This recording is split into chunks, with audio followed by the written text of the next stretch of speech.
दोस्तों don't fear, सारे doubt होंगे क्लियर क्योंकि ये जय हिंद दोस्तों।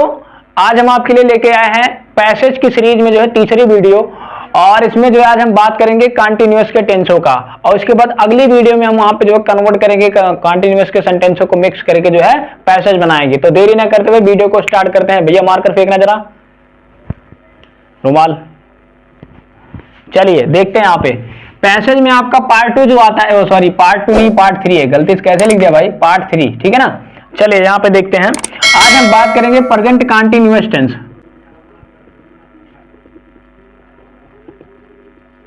प्रेजेंट कंटीन्यूअस टेंस, ठीक है ना। जो मुख्य क्रिया होती है, मुख्य क्रिया में इसमें क्या लगता है, मुख्य क्रिया जो है चाहे एक वचन के साथ हो या फिर बहुवचन के साथ हो, उसमें लगता है इंग। जैसे क्या हो जाएगा, गो है तो इसमें लगा दीजिए गोइंग, क्या लगा देंगे, गोइंग हो जाएगा, ठीक है ना। ईट है, ईट में क्या कर देंगे, ईटिंग हो जाएगा, ठीक है ना, ईटिंग हो जाएगा। स्लीप है तो इसमें स्लीप में क्या कर देंगे, इंग लगा देंगे, स्लीपिंग हो जाएगा। यानी कि इस तरीके से यहाँ पे जो है आपके पैसेज में जो है, यानी कि मतलब मुख्य प्रेजेंट कंटीन्यूअस टेंस के मुख्य क्रिया में चेंजेस होता है। चलो मुख्य क्रिया हो गई, समझ में आया, आगे बात करते हैं। अब हम बात करते हैं सहायक क्रिया के बारे में, यानी कि सहायक क्रिया, हेल्पिंग वर्ब, ठीक है ना। हेल्पिंग वर्ब का इस्तेमाल क्या होता है, यहाँ पे जो है क्या क्या होते हैं हेल्पिंग वर्ब में इसमें, तो यहाँ पे हम बात करेंगे। यहाँ पे आता है आपका इज, क्या आता है, इज आता है, ठीक है ना। इज के बाद यहाँ पे क्या आता है, दूसरा वाला एम आता है। एम के बाद यहाँ पे तीसरा वाला क्या होता है, आर होता है, ठीक है ना। Is am are. अब इज किसके साथ लगेगा, तो इज की हम बात करेंगे यहाँ पे क्या, तो इज लग जाते हैं ही के साथ, सी के साथ, या फिर इट के साथ, या फिर कौन बबुआ का नाम हो जाए, ठीक है ना, किसी का भी नाम हो सकता है, ठीक है ना। अब यहाँ पे ही का मतलब क्या होता है, ही सी इट का मतलब वह होता है। यहाँ पे आगे आ जाएंगे एम। एम किसके साथ यूज होता है, तो एम यूज होता है हमेशा आई के साथ, केवल और केवल आई के साथ एम का इस्तेमाल किया जाता है। अब यहाँ पर बात किया जाता है कि आई को हमेशा से ही जो है प्लूरल नंबर में रखा गया, ठीक है। लेकिन जब आप इंडिकेशन आई की तरफ कर रहे होते हो तो आई तो यहाँ पे सिंगुलर होता है, अकेले ही होता है ना। तो ये जो है आपका, ये जो है ग्रामर में एक्सेप्शन की बातें हो जाती हैं, ठीक है। तो ये ग्रामर में एक्सेप्शन की बात हो जाती है, तो आगे किसी वीडियो में, सेपरेट वीडियो में एक्सेप्शन के बारे में बातें कर लिया जाएगा। फिलहाल हम पैसेज पे फोकस कर रहे हैं, तो सारी चीजों को इग्नोर करते हुए बस खाली हमारी इंपॉर्टेंट चीजों को देखते हुए आगे बढ़ेंगे। आर जो होता है, आर किसके साथ यूज होता है, यू के साथ होता है, और उसके बाद बी के साथ होता है, और यहाँ पे दे के साथ होता है, ठीक है ना।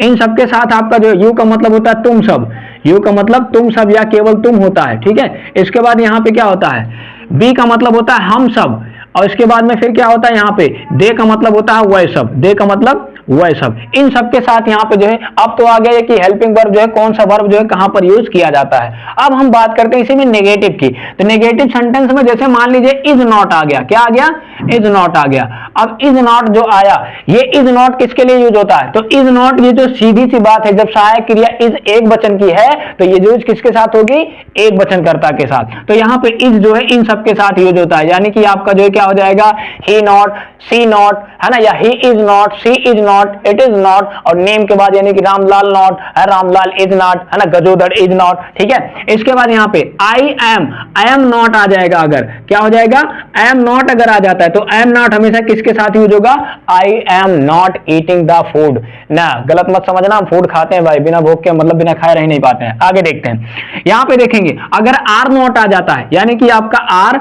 नॉट आ जाता है, तो आर नॉट जब आ जाएगा तो इसका इस्तेमाल होता है इन सब लोगों के साथ। आर नॉट का मतलब you are not, we are not, they are not. तो यहां पर जो है इनको मिला के हम नेगेटिव सेंटेंस वगैरह बना सकते हैं। अभी यहां पर देखेंगे, जैसे एक सेंटेंस हम यूज करते हैं नॉर्मली, जैसे वह घर जा रहा है, वह घर जा रहा है, ठीक है ना। अब कौन जा रहा है, वह जा रहा है, तो आप यहाँ पे पहले कर्ता को लिखिए, ठीक है ना, पहले आप कर्ता को लिखिए। तो कर्ता आपका है क्या, ही है, क्योंकि जा रहा है, जा रही है नहीं, जा रहा है, तो यहाँ पे हो जाएगा ही, ठीक है ना। ही के बाद फिर क्या हो जाएगा, यहाँ पे जो है आपका क्या हो जाएगा, ही के साथ, यानी कि एक वचनकर्ता के साथ सहायक क्रिया क्या, इज, तो यहाँ पे इज लिखेंगे। मुख्य क्रिया क्या, जाना, जाना का अंग्रेजी होता है गो, जाना का अंग्रेजी क्या होता है, गो, और गो में क्या लगा देंगे यहाँ पे, इंग, तो यहाँ पे हो जाएगा गोइंग, ठीक है ना। ही इज गोइंग, कहां जा रहा है, घर जा रहा है, टू होम लिख देंगे, ठीक है ना, he is going to home. इस तरीके से सेंटेंस को यहाँ पे हम जो है नॉर्मली सॉल्व कर लेंगे, एकदम मतलब आंख बंद करके करने वाली बातें हैं। चलो आगे देखते हैं। अगर हम नेगेटिव सेंटेंसों का इस्तेमाल करते हैं, नेगेटिव सेंटेंस जैसे मान लीजिए यहाँ पर क्या आता है, नेगेटिव सेंटेंस में मान लीजिए कि वह सब स्कूल नहीं जा रहे हैं या स्कूल में नहीं पढ़ रहे हैं, पढ़ रहे हैं, वह सब स्कूल में नहीं पढ़ रहे हैं, तो यहां पे क्या हो जाएगा, वह सब कर्ता हो गया, यानी कि कर्ता को उठा के लिख लीजिए, दे हो जाएगा। दे के बाद फिर यहां पे क्या हो जाएगा, दे के बाद यहां पे क्या हो जाएगा, दे के साथ आप क्या यूज करते हो, दे के साथ हमेशा आर का यूज करते हैं, तो यहां पे हो जाएगा आर। अब नेगेटिव वाला है, इसका मतलब आर नॉट, तो यहां पे आर नॉट लगा दिए। दे आर नॉट, स्कूल में पढ़ना का अंग्रेजी क्या होता है, रीड, रीड या फिर स्टडी, तो यहां पे हम फिलहाल रीड लिख रहे हैं, और रीड में क्या लगा देंगे, वर्ब में इंग फॉर्म, यानी कि आपका हो जाएगा रीडिंग। कहां नहीं पढ़ते हैं, इन the school, in the school, ठीक है ना, इस तरीके से यहां पे यूज कर लेंगे। तो ये क्या हो गया, they are not reading in the school, ठीक है, वह लोग स्कूल में नहीं पढ़ रहे हैं, ठीक है। आगे बढ़ते हैं, तो यहां पर जो हो सकता है ये दिख ना रहा हो, ठीक है, तो यहां पर जो है इस तरीके से। अब हम बात करते हैं आगे इंट्रोगेटिव सेंटेंसों के बारे में, ठीक है, तो यहां पर हम जो है इसका स्ट्रक्चर दे देंगे नेगेटिव का और अफर्मेटिव सेंटेंस का, वो देखिए वहां पे स्ट्रक्चर दिखाई दे रहा है, तो इस स्ट्रक्चर को जो है आप यहां पे नोट कर लीजिएगा, ठीक है। चलिए आगे बढ़ते हैं, यहां पे आएगा क्या, इंट्रोगेटिव सेंटेंस के बारे में अगर हम बात करेंगे, तो इंट्रोगेटिव सेंटेंस जो होता है ये फंसाने वाला कुछ नहीं होता, एकदम नॉर्मल सी बातें होती हैं, ठीक है ना। इंटरोगेटिव सेंटेंस यानी कि प्रश्नवाचक, प्रश्नवाचक वाक्य, ठीक है ना। प्रश्नवाचक वाक्य के बारे में बात करेंगे, तो यहां पे प्रश्नवाचक वाक्य जो होता है, यहां पे क्या आ जाएगा, जैसे मान लीजिए क्या, क्या राम बिस्तर पर सो रहा है, बिस्तर पर सो रहा है। अब ये वो कंडीशन हो गया, फर्स्ट कंडीशन, जब आपका प्रश्नवाचक शब्द जो है आपके वाक्य के आगे आ जाता है, तो यहां पे क्या हो जाता है, जब ऐसे आता है तो इसका स्ट्रक्चर देख लेंगे पहले। यहां पे आप इज, एम या फिर आर लगाओगे, इसके बाद में फिर क्या करोगे, कर्ता को लगाओगे, और कर्ता के बाद फिर क्या लगाओगे, मुख्य क्रिया को लगाओगे, मुख्य क्रिया को लगाओगे, और मुख्य क्रिया में क्या लगा दोगे, इंग लगा दोगे। इंग लगाने के बाद फिर क्या लिख दोगे यहाँ पे, अन्य, और अन्य के बाद ध्यान रखना क्वेश्चन मार्क लगाना नहीं भूलेंगे, ठीक है ना।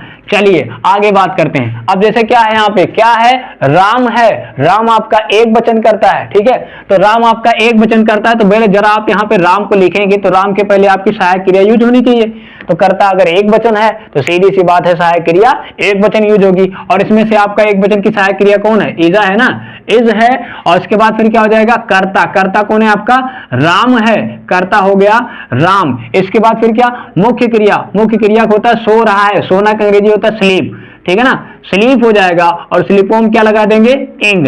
तो इज राम स्लीपिंग, कहां पे सो रहा है, बिस्तर पर, on the bed, on the bed, ठीक है ना, ऑन द बेड। इसके बाद question mark, is Ram sleeping on the bed. तो यहां पे स्ट्रक्चर को यहां पर ध्यान से देख लीजिएगा। चलिए आगे बात करते हैं। अगर यहां पे आ जाता दूसरा कंडीशन, ये पहला कंडीशन था, अब दूसरे कंडीशन पे बात करते हैं। प्रश्नवाचक शब्द वाक्य के बीच में आए, जैसे हम सब बाजार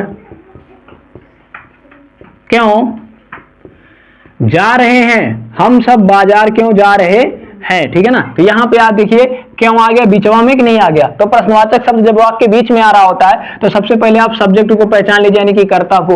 ये आपका कर्ता हम सब हो गया, बहुवचन हो गया। इसका स्ट्रक्चर जरा देखेंगे तो पहले आप WH type sentence, WH type word लिखेंगे, ठीक है ना, WH वाला वर्ड लिखेंगे। इसके बाद यहाँ पे क्या हो जाएगा, यहाँ पे इसके बाद आपकी सहायक क्रिया हो जाएगी, ठीक है ना।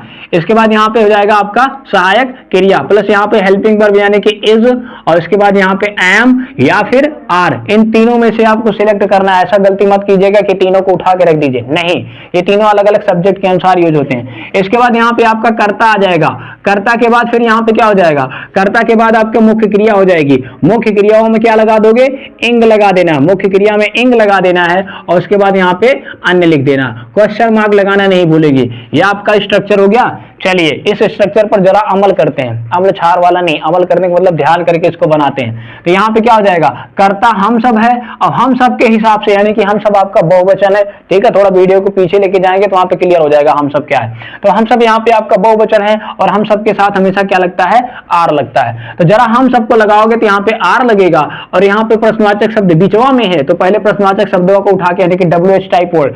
WH टाइप वर्ड जो है मतलब क्या होता है, जैसे हु हो गया, वाट हो गया, होम हो हो गया, व्हिच हो गया, ठीक है ना। तो यहाँ पे जो प्रश्न को पूछते हैं वो WH टाइप वर्ड होते हैं। तो यहाँ पे आ जाएगा वाई, वाई हो जाएगा।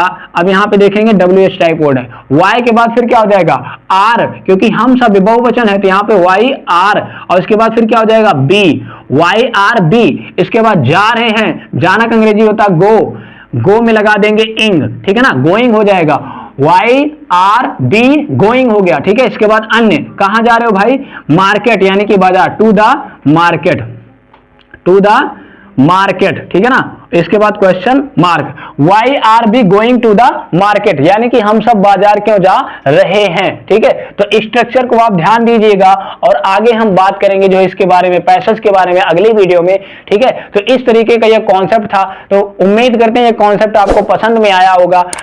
मिलेंगे किसी और नए क्लास में नए कमाल और धमाल के साथ, तब तक के लिए जय हिंद।